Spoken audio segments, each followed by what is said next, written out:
Alaska Airlines passengers bracing for an emergency landing earlier tonight after a section of the plane blew off mid-flight.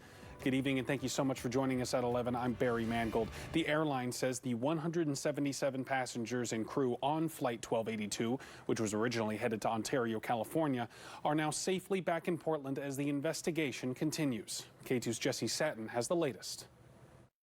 A terrifying incident, 16,000 feet in the air. We are emergency, we are depressurized. We do need to return back to, we have 177 passengers. There is 18.8. Minutes after taking off from Portland International Airport Friday evening, Alaska Airlines Flight 1282 forced to turn around and make an emergency landing after a section of the plane's body blew out. You heard a big loud bang to the left rear, like in row 20. And a whooshing sound and all the oxygen masks deployed instantly. Photos shared with K2 show a gaping hole in the side of the plane, right next to the remnants of a seat. Passengers on board say the plane rapidly depressurized. I understand from talking to a lady who was sitting in the row immediately behind where the panel blew out that there was you could see later that there was a two-window section panel that blew out. It's about as wide as a refrigerator and about 2/3 as high.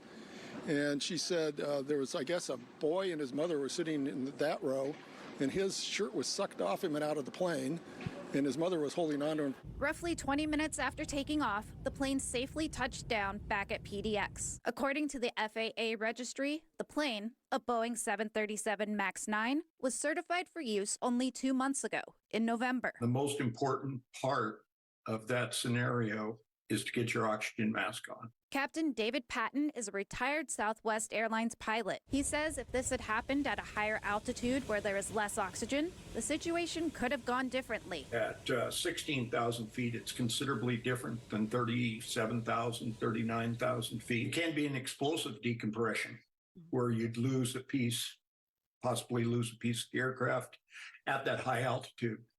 At lower altitudes, it's still an issue because you want to make sure that passengers get their oxygen masks on in a timely manner, and you get the aircraft down below 10,000 feet so there are no problems with people having issues with the cabin altitude. Captain Patton tells us despite rare occurrences like what happened on Flight 1282, flying is still the safest form of travel, but he has a piece of advice for passengers. You get, I would say, complacent listening to the flight attendants giving their briefing or the airplane giving its own briefing. Listen to the briefing and make sure that you understand. Jesse Satin, K2 News. In a statement tonight, Alaska Airlines said in part, quote, "The safety of our guests and employees is always our primary priority. So while this type of occurrence is rare, our flight crew was trained and prepared to safely manage the situation."